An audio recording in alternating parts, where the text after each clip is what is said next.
ಕಾಂಗ್ರೆಸ್ ವಿರುದ್ಧ ರೊಚ್ಚಿಗೆದ್ದು ಬೀದಿಗಿಳಿದ ಬಿಜೆಪಿ ನಾಯಕರು.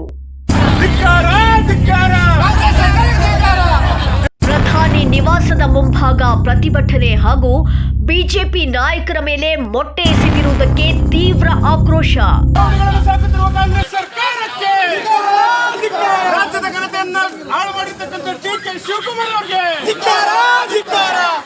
ಪುನೀತ್ ರಾಜ್ಕುಮಾರ್ ವೃತ್ತದಲ್ಲಿ ಬೃಹತ್ ಧರಣಿ. ಸಂಜೀವ್ ರೆಡ್ಡಿ ನೇತೃತ್ವದಲ್ಲಿ ಉಪತಹಶೀಲ್ದಾರ್ಗೆ ಮನವಿ ಸಲ್ಲಿಕೆ. ಇದು ಅತ್ಯಂತ ಅಮಾನುಷವಾಗಿರ್ತಕ್ಕಂಥದ್ದು. ಇದು ವಿದೇಶಿ ಶಕ್ತಿಗಳ ಕೈವಾಡ ಇದರಲ್ಲಿ ಗೆದ್ದು ಕಾಣ್ತಾ ಇದೆ. ನೀಟ್ ಪೇಪರ್ ಲೀಕ್ ಆದ ತಕ್ಷಣಕ್ಕೆ ಅದನ್ನು ಬ್ಯಾನ್ ಮಾಡಿ. ನವದೆಹಲಿಯಲ್ಲಿ ಪ್ರಧಾನಮಂತ್ರಿ ನರೇಂದ್ರ ಮೋದಿ ಅವರ ನಿವಾಸದ ಮುಂದೆ ಕಾಂಗ್ರೆಸ್ ನಡೆಸಿದ ಸಂವಿಧಾನ ಬಾಹಿರ ಪ್ರತಿಭಟನೆ ಹಾಗೂ ಬೆಂಗಳೂರಿನಲ್ಲಿ ಬಿಜೆಪಿ ನಾಯಕರ ಮೇಲೆ ಮೊಟ್ಟೆ ಎಸೆದ ಘಟನೆಯನ್ನು ಖಂಡಿಸಿ ವಿಜಯನಗರ ಜಿಲ್ಲಾ ಬಿಜೆಪಿ ಘಟಕದ ವತಿಯಿಂದ ಬೃಹತ್ ಪ್ರತಿಭಟನೆ ಜರುಗಿತು. ನಗರದ ಡಾಕ್ಟರ್ ಪುನೀತ್ ರಾಜ್ಕುಮಾರ್ ವೃತ್ತದಲ್ಲಿ ಬಿಜೆಪಿ ಜಿಲ್ಲಾಧ್ಯಕ್ಷ ಸಂಜೀವ್ ರೆಡ್ಡಿ ಅವರ ನೇತೃತ್ವದಲ್ಲಿ ಜಮಾಯಿಸಿದ ಮುಖಂಡರು ಕಾಂಗ್ರೆಸ್ ವಿರುದ್ಧ ಘೋಷಣೆಗಳನ್ನು ಕೂಗಿ ಆಕ್ರೋಶ ವ್ಯಕ್ತಪಡಿಸಿದರು.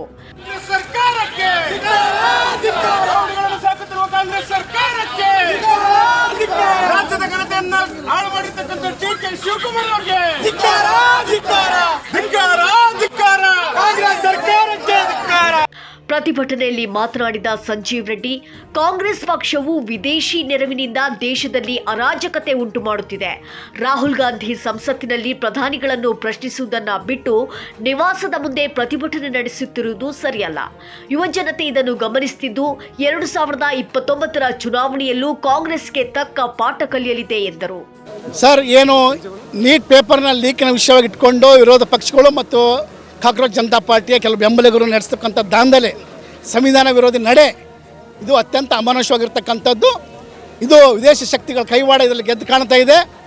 ನೀಟ್ ಪೇಪರ್ ಲೀಕ್ ಆದ ತಕ್ಷಣಕ್ಕೆ ಅದನ್ನು ಬ್ಯಾನ್ ಮಾಡಿ ಮತ್ತೆ ಪರೀಕ್ಷೆಯನ್ನು ಮಾಡಿ ವ್ಯವಸ್ಥಿತ ರೀತಿಯಲ್ಲಿ ಪರೀಕ್ಷೆ ನಡೆಸಿ ಇವತ್ತು 19ನೇ ತಾರೀಕಿಗೆ ಅವರ ಆ ರಿಸಲ್ಟನ್ನು ಕೂಡ ಕೊಟ್ಟಿರ್ತಕ್ಕಂಥದ್ದು. ಇವತ್ತೆಲ್ಲ ವಿದ್ಯಾರ್ಥಿಗಳು ದೇಶಾದ್ಯಂತ ಅವರವರ ಕೋರ್ಸ್ಗಳಿಗೆ ಸೇರುವಂಥ ಕೆಲಸವನ್ನು ಮಾಡ್ತಾ ಇದ್ದಾರೆ. ಇವತ್ತು ಕಾಂಗ್ರೆಸ್ ತನ್ನ ಸ್ವಂತ ಶಕ್ತಿಯ ಮೇಲೆ ಹೋರಾಟ ಮಾಡುವಂಥ ಶಕ್ತಿಯನ್ನು ಕಳ್ಕೊಂಡಿದೆ. ಇವತ್ತು CJP ಅನ್ನೋ ಒಂದು ಪಕ್ಷವನ್ನು ಇಟ್ಕೊಂಡು ಜಿಲ್ಲೆಗಳನ್ನು ಇಟ್ಕೊಂಡು ಅವರ ಅಡಿಯಲ್ಲಿ ಇವರು ಬದುಕೊಂಡು ಹೋಗ್ತಾ ಇದ್ದಾರೆ. ನಿಮ್ಮ ಸ್ವಂತ ಶಕ್ತಿ ಮೇಲೆ ಮಾಡಿರಿ. ಇವತ್ತು ಅದಕ್ಕೋಸ್ಕರ ಅಧಿವೇಶನ ಇದೆ. ಇವತ್ತು ದೇಶದ ಸಮಸ್ಯೆಯನ್ನು ಚರ್ಚೆ ಮಾಡಲಿಕ್ಕೆ ಇರತಕ್ಕಂಥದ್ದು ಅಧಿವೇಶನ, ಅದಕ್ಕೋಸ್ಕರ ಕರೆದಿದೆ. ನೀವು ನಿಮ್ಮ ವಿಚಾರವನ್ನು ಮಂಡನೆ ಮಾಡಿರಿ. ಅದಕ್ಕೆ ಸರಿಯಾದ ಉತ್ತರವನ್ನು ನಮ್ಮ ಕೇಂದ್ರದ ಸರ್ಕಾರದ ಸಚಿವರು, ನಮ್ಮ ಪ್ರಧಾನಮಂತ್ರಿ ಕೊಡೋರಿದ್ದಾರೆ. ಈ ಒಂದು ಡೊಂಬರಾಟವನ್ನು ನಿಲ್ಲಿಸಿ, ಇದು ನಮ್ಮ ಕಾನೂನಿಗೆ, ಪ್ರಜಾಪ್ರಭುತ್ವಕ್ಕೆ ಮಾಡುವಂಥ ಅವಮಾನ ಅಂತ ನಾನು ಈ ಸಂದರ್ಭದಲ್ಲಿ ಹೇಳಲಿಕ್ಕೆ ಬಯಸ್ತೇನೆ. ಸರ್, ಈಗ ಮೊಟ್ಟೆ ಪ್ರಕರಣವನ್ನು ಖಂಡಿಸಿ ರಾಜ್ಯಾದ್ಯಂತ ಬಿಜೆಪಿ ಹೋರಾಟ ಮಾಡ್ತಾ ಇದೆ. ಆದರೆ ನಿನ್ನೆ MLC ಅವರು ಪ್ರತಿಭಟನೆ ಸಂದರ್ಭದಲ್ಲಿ ಕೊಪ್ಪಳದಲ್ಲಿ ಒಂದು ಇಟ್ಟಂಗಿ ಹಿಡಿದು ಕಾಂಗ್ರೆಸ್ ಕಚೇರಿಗೆ ಹೋಗುವಂಥ ಮಾಡ್ತಾ ಇದ್ದಾರೆ. ನಿಮಗೆ ಅವ್ರ ವ್ಯತ್ಯಾಸ ನೋಡಿ, ಈ ದೇಶದಲ್ಲಿ ಪ್ರಜಾಪ್ರಭುತ್ವ ರೀತಿಯಲ್ಲಿ ಯಾವುದೇ ಹೋರಾಟ ನಡೀಬೇಕು. ಅದು ಅವ್ರು ಮಾಡಿದ ತಪ್ಪೆ, ನಾವು ಮಾಡಿದ್ರೆ ತಪ್ಪೆ, ಯಾರದನ್ನು ನಾವು ಬೆಂಬಲಿಸ್ಕೊಳ್ಳೋದಿಲ್ಲ. ಅದು ನಮಗೊಂದು ಚೌಕಟ್ಟಿದೆ. ಆ ಚೌಕಟ್ಟಿನಲ್ಲೇ ಹೋರಾಟ ಮಾಡಬೇಕು. ಆ ಚೌಕಟ್ಟಿನಲ್ಲೇ ನಮ್ಮ ಬೇಡಿಕೆಯನ್ನು ಈಡೇರಿಸ್ಕೋಬೇಕು. ನಿನ್ನೆ ನಡೆತಕ್ಕಂಥ ಘಟನೆ ನನಗೆ ಸಂಪೂರ್ಣ ಮಾಹಿತಿ ಇಲ್ಲ. ಹಾಗಾಗಿದ್ರೆ ಕೂಡ ಅದು ಕೂಡ ತಪ್ಪೆ ಅಂತ ನಾನು ಹೇಳಲಿಕ್ಕೆ ಬಯಸ್ತೇನೆ. SC ಮೋರ್ಚಾದ ಓದೋ ಗಂಗಪ್ಪ, ಜಿಲ್ಲಾ ಯುವ ಮೋರ್ಚಾ ಅಧ್ಯಕ್ಷ HD ಕೊಟ್ರೇಶ್ ಹಾಗೂ ಉಪಾಧ್ಯಕ್ಷ ಸಂದೀಪ್ ಸಿಂಗ್ ಮಾತನಾಡಿ, ವಿದ್ಯಾರ್ಥಿಗಳ ಹೆಸರಿನಲ್ಲಿ ಸಂವಿಧಾನ ಬಾಹಿರವಾಗಿ ಪ್ರತಿಭಟನೆ ನಡೆಸುತ್ತಿರುವುದನ್ನು ಖಂಡಿಸಿದರು. ಕಾಂಗ್ರೆಸ್ ಸರ್ಕಾರ ಹಗರಣಗಳಂತಂದ್ರೆ ಅವ್ರಿಗೆ ಲೆಕ್ಕನೇ ಇಲ್ಲ.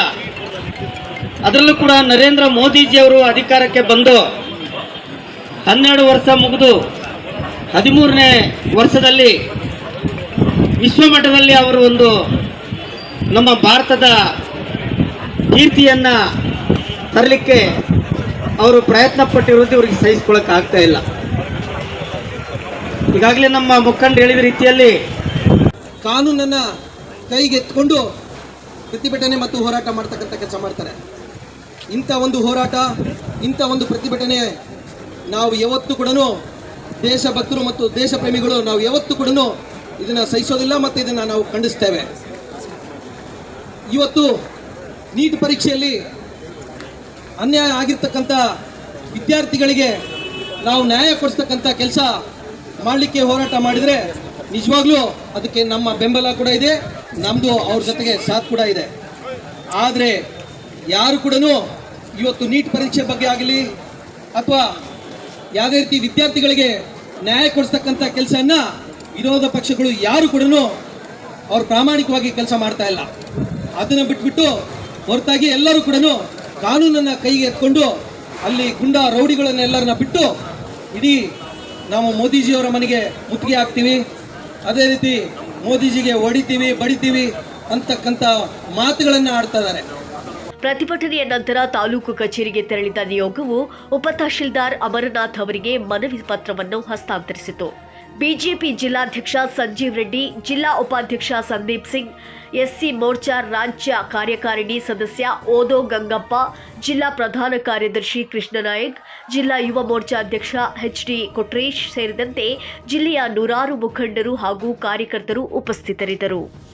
ನಿಖರ ಸುದ್ದಿಗಾಗಿ ನೋಡ್ತಾ ಇರಿ ವಾಯ್ಸ್ ಆಫ್ ವಿಜಯನಗರ.